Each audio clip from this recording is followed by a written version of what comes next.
This is Legislative Review on Prairie Public. I'm Dave Thompson. Thanks for tuning in. Our guest tonight is the new Senate Minority Leader, Senator Mac Schneider of Grand Forks. Senator, thanks for being here. Dave, thanks for having me. You are the new Senate Minority Leader. Tell me how that came about.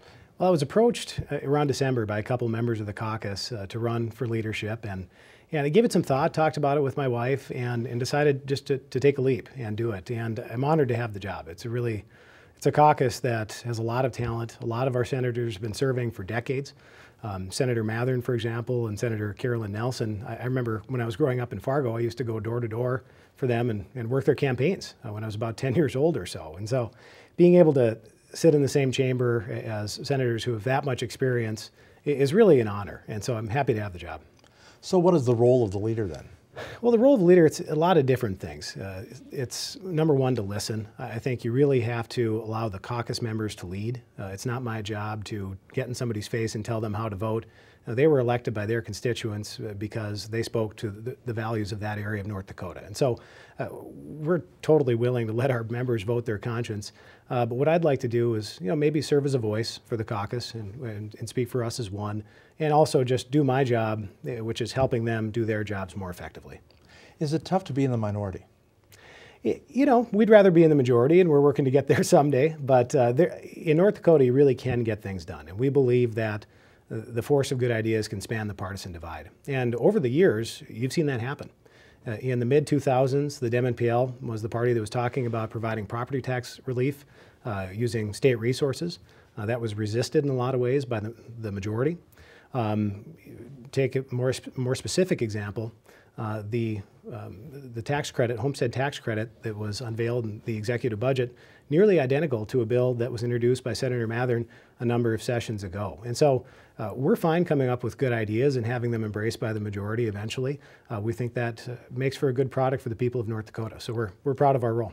Now you've got probably some major issues or some kind of an agenda, for lack of a better term, for this session. If you talk about what the goals are for the Democratic NPL Party, what would they be? Well, very broadly, Dave, and I know we'll get into the specifics here as we go along, number one has to be standing shoulder to shoulder with those communities in the oil patch who have really literally paid the price for our oil development. We think that means allowing those communities to keep a greater share of oil tax revenues at the local level. Number two, providing property tax relief and the right kind of property tax relief. You've seen some proposals from the majority that, quite frankly, missed the mark. There's a proposal out there that was contained in the executive budget to provide $25 million in corporate income tax cuts. I don't hear a lot of people jumping up and down excited about giving Walmart a tax cut. That relief should go to North Dakotans. And then finally, number three, using our budget surplus wisely to invest in one-time expenditures that make our state strong after the oil boom is over. Wyoming is a good example of how to do this right. They took $400 million, set it aside, and created a merit-based scholarship endowment. So it's this one-time revenue, taking that and making it a permanent investment in their people. And we should do the same thing here in North Dakota. If you're talking about that, would that be outside of the Legacy Fund, or is it something that the Legacy Fund could be used for? There's a variety of ways that you could do it. You could take part of the Legacy Fund and separate it off and call it the Legacy Scholarship Endowment. No new money would go into it, but you could prudently invest it, and the return on that endowment would generate merit-based scholarships essentially forever, as long as we have the discipline not to dip into the principal. The Legacy Fund deposits are running well ahead of projections. I think that's something the legislature should consider this session, because this really is a one-time harvest. It's maybe an overused phrase, but the kind of tax revenue that we're experiencing now isn't always going to be there. And so making those one-time investments that are going to pay off after the oil boom is gone is exactly the focus that we should have this session.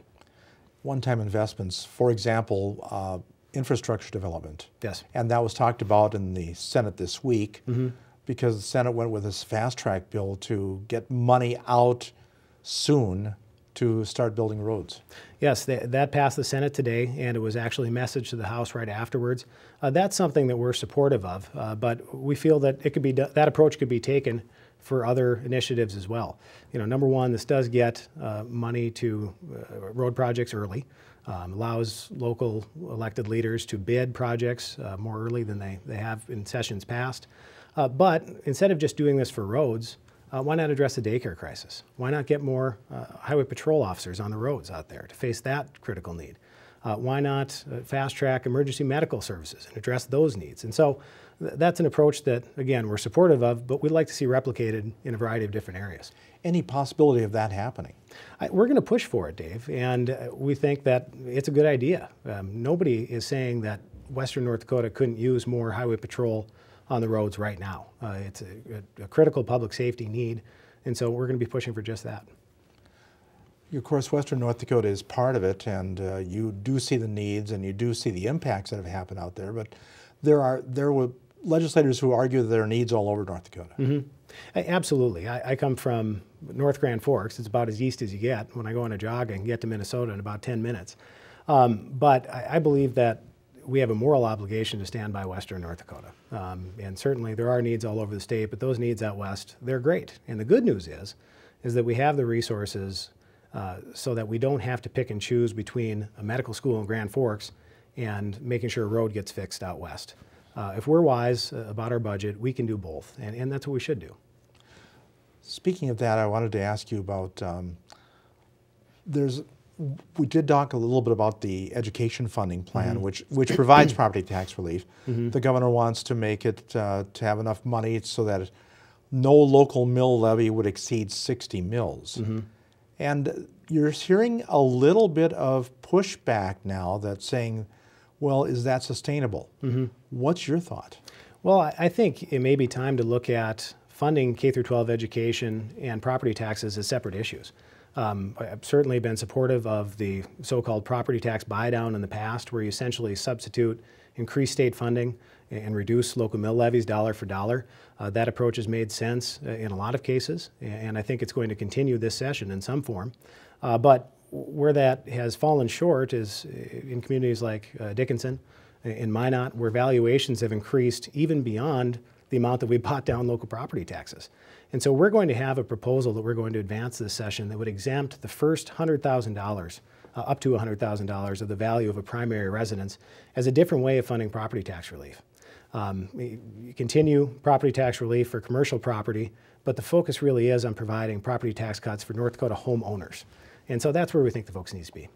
Okay, there was a test vote on something similar in that that was a bill that was, if you're 65 or under, $75,000 would be exempt. Yes. If you're over 65, your first $125,000 of your home are exempt. That did get some Democratic votes, but it didn't get voted down. So is this coming out in another bill? Is that what you're saying? Yeah, Senator Jim Natzenrod, who is our senior member on the Finance and Tax Committee in the Senate, is going to be advancing this proposal. I believe it was dropped this week. It is similar to what the Bipartisan Interim Committee has recommended that was, as you mentioned, voted down last week in the House. But the $75,000 exemption for the value of a primary home, that was what was advanced in the House bill. Senator Natzenrod is going to take that up a little bit and provide a $100,000 exemption. And so the thorny issue there is how you would transition away from the property tax buy-down that we've had in the past sessions and maybe transfer to this new system that really would provide more meaningful relief and get us away from the buy-down approach. Since we are talking about valuations going sky high, especially in the oil-producing areas, and well, actually across all of North Dakota, valuations have gone up. Is there a need for a reform of property taxes and how they're assessed and how they're collected? Well, I think we do need to look at all options when it comes to property tax reform. I think you get into a lot of problems if you're capping valuations or capping local mill levies without providing increased state funding.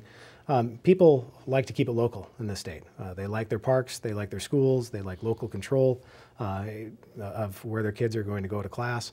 And so we don't want to take that away, but we do want to provide property tax relief. We think exempting that first $100,000 for a primary home is a way to do that and provide meaningful relief at less of a cost to the Treasury. I do want to mention one more thing about our property tax relief plan. Something that hasn't been discussed is the increased cost of rent across the state. It's an issue in my community with a lot of college kids that I represent, and it's certainly an issue in Williston and Dickinson and some of these other cities out west. We would provide a credit to renters, to those who rent their home. And we think that would provide meaningful relief to some of the people who have borne the brunt of those increased valuations but really haven't seen any relief under the way we've provided property tax cuts in the past. And we've heard about that bill for a number of sessions. Senator Nelson had the bill on at least twice that I know of, and it didn't seem to get any traction. What's different this time? Well, I think a lot's changed. You have people who have been lifelong residents of places like Tioga, Stanley, who have rented their homes and maybe living on Social Security retirement benefits, who are forced to leave those communities because of increased rent. And so I think there's more awareness now of the rising cost of maintaining a home when you rent. And so hopefully that'll result in increased receptivity to property tax relief for renters. So we talked about property tax. The income tax is being proposed. I haven't heard your caucus oppose the reduction in income tax.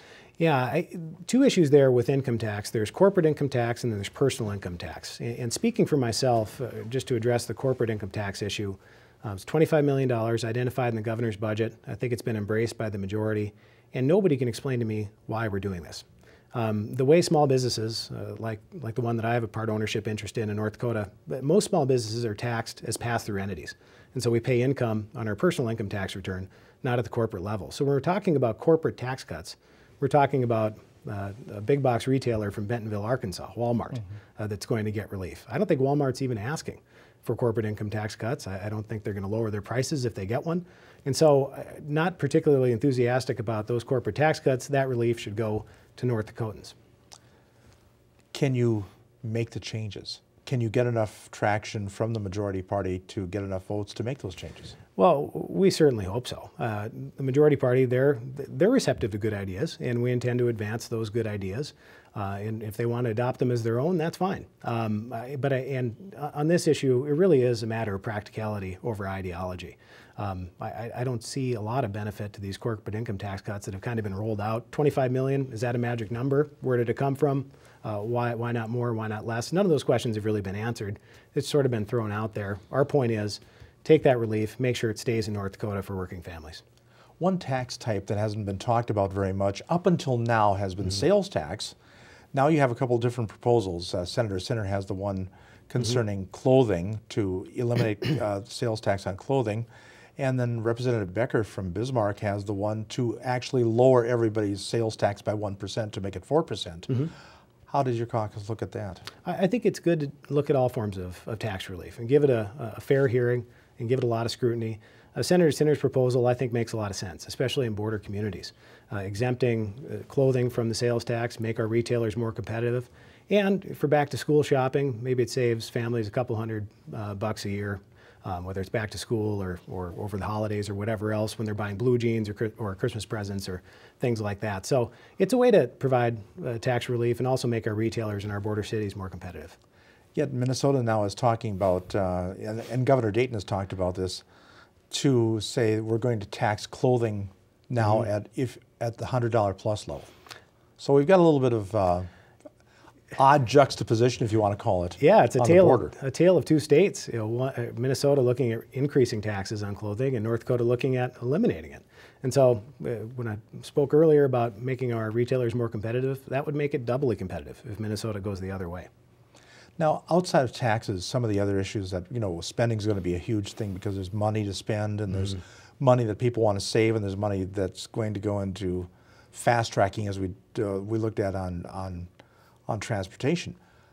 Are there other spending priorities besides the ones we've talked about that the Democrats would like to see happen? Well, what I'd really like to see us do this session is not just plan for the next 2 years, but for the next 2 decades, and have us think forward about what the state's going to look like when the oil boom subsides. All of us hope that it lasts for 30 years or however long, but we're really driving in a fog. We don't know how long it's going to last. And so when it comes to spending, what I'd like to see us do is not create new programs that are going to bust the budget, not take taxes off the books that we may need someday to fund schools, but provide meaningful tax relief, do that, but then invest in the future. The scholarship endowment that I spoke of earlier, that's a one-time expenditure that will pay dividends forever. The UND Med School is another example. If you go with the preferred option, it'll save us money and utility costs and also result in increased federal research dollars coming in for decades. Matching grants for higher education, a one-time expenditure that leverages private funds, make our higher education system stronger, after the last drop of oil has been extracted from the ground. So that's really the big thinking that we need to do. The good times aren't going to roll forever, and so let's prepare our state for the time when our kids are making microchips 30, 40 years down the road, or whatever the equivalent of a microchip is then. So where do you see it? I'm just curious, because there's been some talk now about what is North going to look like when the oil wells leave. Yeah, and it really, you can see this session with the bills that have been introduced, it really does hang on the edge of a knife. You know, when we look back at the 2013 legislative session, we could say that we cut oil company taxes, that we cut the corporate income tax, or we can say we made permanent investments in our kids. We made investments that we needed to fund daycare so people could go to work and have their kids looked after by someone who's responsible. And so we can either plan for the future or let the good times roll. And I'd like to see us plan ahead. It's interesting, daycare, and I just have to bring this up because suddenly you hear the Chamber of Commerce types talking about the need for daycare, and that hasn't really happened before. Yeah, it really is an economic development issue. I have a 7-month-old at home, and you can't just leave her at home and go to work. So even if you had the best job out there, if you can't find someone to take care of your kid and make sure that they're getting those early childhood education experiences, you won't be able to take that job. And so there really is, crisis may be an overused term, but there is a very serious situation facing daycare in North Dakota. One Minot Center had 200% staff turnover in a year, 200%. And others are operating at a loss just because they can't, in good conscience, increase the cost of daycare for their clients. And so it's something that is an economic development issue. It's also an issue that's about doing what's right for kids. We need to make sure that we take care of our youngest citizens here in North Dakota. So interesting, there seems to be, from what I've seen, a couple of issues in daycare. Number one, there are daycares out there, space is limited, and there's more of a demand for it. Number two, you can't keep daycare workers because you can't pay them enough because they get lured by the oil industry or other industries that are looking for jobs. And then you have Williston, where you have $15 an hour jobs at a McDonald's. Yeah. So there's all sorts of things happening out there that is an interesting milieu, if you want to put it that way, a mix of things that need to be sorted out. Yeah, that's definitely true. There's no silver bullet, but it does come down to economics. I mean, if you can make $15 working the drive-through at McDonald's, that's way better than working for $8 an hour at a daycare facility. The governor's budget includes $5 million for daycare facilities. I guess that's a good sentiment. I don't want to look that down in the mouth, but you also need good staff. And that is really the critical issue here is how we can have staff that are going to stick around these centers, take care of kids, when their wages just don't provide for that now. And so we really need to take a hard look at it because it's an issue that's facing families every day in the state. Okay, outside of some of the financial issues, some of the other issues that are out there, I find interesting. The Democrats have come this week with and what they're calling ethics and transparency, and it was timed for the Sunshine Day thing that the North Dakota Newspaper Association has about government transparency. Can you tell us a little bit about what the efforts are? Absolutely. North Dakota recently was ranked by a national organization as getting an F for disclosure, for transparency, for good government measures. My seatmate in the House has been a real leader on this issue. Cory Mock today announced a package of bills that were introduced recently that would create an ethics commission that would require disclosure of corporate and union contributions in the wake of the Citizens United case. And also some common sense measures that say if you're going to take a trip that's funded by a lobbyist and they're going to fly you to the Ritz-Carlton in Miami or something like that, then you ought to report that because people have a right to know who's paying to influence our legislators. Right now, legislators don't have to report anything. You could take a lobbyist-paid trip to Bermuda if you wanted to, and the people wouldn't be any the wiser. We think we need to change that. That's what the Sunshine approach is all about. So reporting is kind of like a first large step. It is. It's a pretty basic proposition. If you're taking a trip that you don't want reported, you probably shouldn't be taking that trip. And so we're not saying our legislators should stay home and they should never go to conferences where you can meet other people from other states who deal with some of the challenges that we're dealing with in North Dakota. All we're saying is if you get a trip paid for by a lobbyist, disclose that publicly. That'll keep people honest. Another issue that came up, I think this week, was to amend North Dakota's anti-discrimination statutes to includes sexual orientation. Now that passed the Senate a couple of years ago. It did. It failed in the House. What do you think the chances are of getting that law changed this time? Well, I think if there's an issue in this country where the needle has moved faster than on equal rights, I don't know what it is. 2009 was 4 years ago, as you mentioned. The bill did pass the Senate, fell short in the House. We think in 4 years, a lot of attitudes have changed. Certainly, members of my generation really don't put a lot of stock in how you spend your private time. And, so how you spend those moments shouldn't determine whether you have a job, whether you can get an apartment, and things of that nature. So we think it's really a common sense bill. It extends the same rights to individuals of all sexual orientations, and it's just a common sense way to treat people in a way that's North Dakota nice. Allow them to be themselves and hold a job. So you think this one might have the wherewithal to pass both houses? I'm optimistic, Dave. I really think that attitudes have changed on this. We've elected more young legislators from both parties in the last couple of sessions. I think this is, speaking for my generation, something that it's an idea whose time has come.